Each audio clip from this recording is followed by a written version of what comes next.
I didn't know it was there. It was a great game. So we had two very good teams going at it, back and forth. In the end, they did one more great play than we did. So it was an exciting game.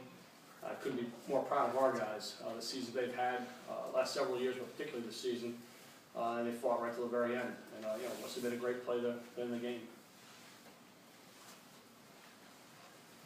Questions? Who wants to start us off? Coach, can you just talk about sort of seesaw emotions, particularly in the final minute? How did that affect you? Or? I told the guys right after the game, it's one of the great things in sports is you get to treat something like life and death, which isn't, but you get to treat it that way on a Saturday. And our goal many times is to play with emotion, don't let emotion play with you. And I really thought our guys kept their heads about them. It was exciting, but I don't think they got out of sorts. They played hard, and like I said, I think Wesley just made a couple of great plays at the end. How tough is that matchup with Caduceus? He's a great receiver. Yeah, that's a probably tough night. He's very, very impressive. They're a very good team. There's a couple guys that pop on film. You look and you say, gosh, he's a difference maker, and he's certainly one of those guys. Like, can you talk about, they get the ball back with less than 50 seconds. At that point, as a defense, did you guys think that you had this? We just got to treat every play the same way. So, we knew we had to come out. We knew the offense was, great offense. They're going to click at some point. They're in the game. We got a couple big stops, and we come back out there, and we're looking for that one more stop, and they made a couple of great plays. That's offense. Rob, look, like you guys are very efficient on offense, but it didn't seem like you guys could get that big play you needed until with a minute to go. Can you talk a little bit about that? Do you have to stay patient? Or? Yeah, if you follow us throughout the whole season, that's kind of the game. The game we played is just march right down the field. We're really, really high in plays in the NCAA. So we just like to hit the up tempo, and I didn't buy enough time on a throw that our receiver did beat their DB on a deep route. So that's on me. And we couldn't really find the big play until the end. And a lot of them come in the run game, and they're good defense, and they made plays all day, so really limited us. Robbie, after you found Dan for that 10-yard touchdown with 50 seconds left, did you think, all right, we're up 24-23, this is ours, it's like less than a minute left? Oh, of course. Our defense has played well, and especially in the second half, they had played extremely well the whole game. The only time that they scored was really when we set them up in a bad situation.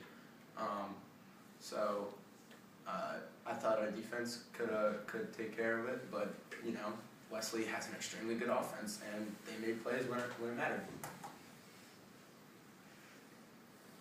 Brandon, can you talk about, did you see anything, what was Wesley doing defensively to keep you hemmed in? It just felt like they were just putting a lot of people in a box. They have a defense with tremendous speed, so they were flying to the ball. The type of offense we just have to be patient for the holes to open. But the holes were there. It's just I didn't have the best game today, and Wesley had a great defense. So you win some, you lose some. Coach, can you just talk about the impact that Wesley's defense had when they focused on Brandon and didn't really get him on track? Exactly what Brandon said. They're outstanding. They've got great speed. Number one is another guy who just jumps out on film. Sustin, he's certainly a 1A NFL player someday. But I actually thought our offensive player Dan Swanson did a fantastic job mixing things up. We were over 50% on third down efficiency, and we couldn't find that big play, but we were still able to move the ball and sort of score some points against a great team. So I was really pleased with the effort, both of our staff and our players, both sides of the ball. But they did a great job. It was a great game. Michael, can you talk about, when you look back at the entire season, go 10-0 in the regular season, but lose in the first round of the playoffs, how much does that diminish what you guys are able to do in the regular season? I don't know if it diminishes anything.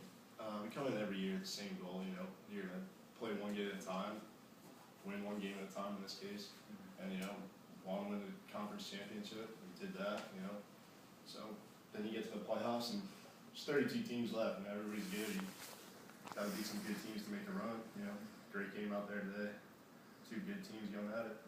Right, I saw you nodding your head. Do you agree? I agree completely. It takes away nothing from our season. We finished 10-0. We were, we lost to the number 14 ranked team in the nation. They had a great season, and they made a couple big plays down the stretch to beat us. Question, I know that we had talked about, and I asked you whether you thought this team was the best team you've coached, and you said it was hard to compare, but looking back on it, can you sort of describe your feelings that you guys won't be able to continue this season?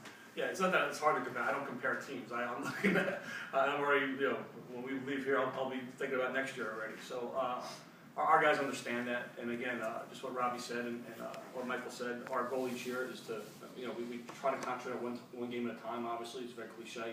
But our goal is to win the Centennial Conference Championship. After that, when we set our goals, you hit the playoffs and you give it everything you got. And if that's what I've asked them to do, that's what they did. So I couldn't be more proud of these guys. Guys, any other questions? Gentlemen, thank you for joining us. Congrats on a great season.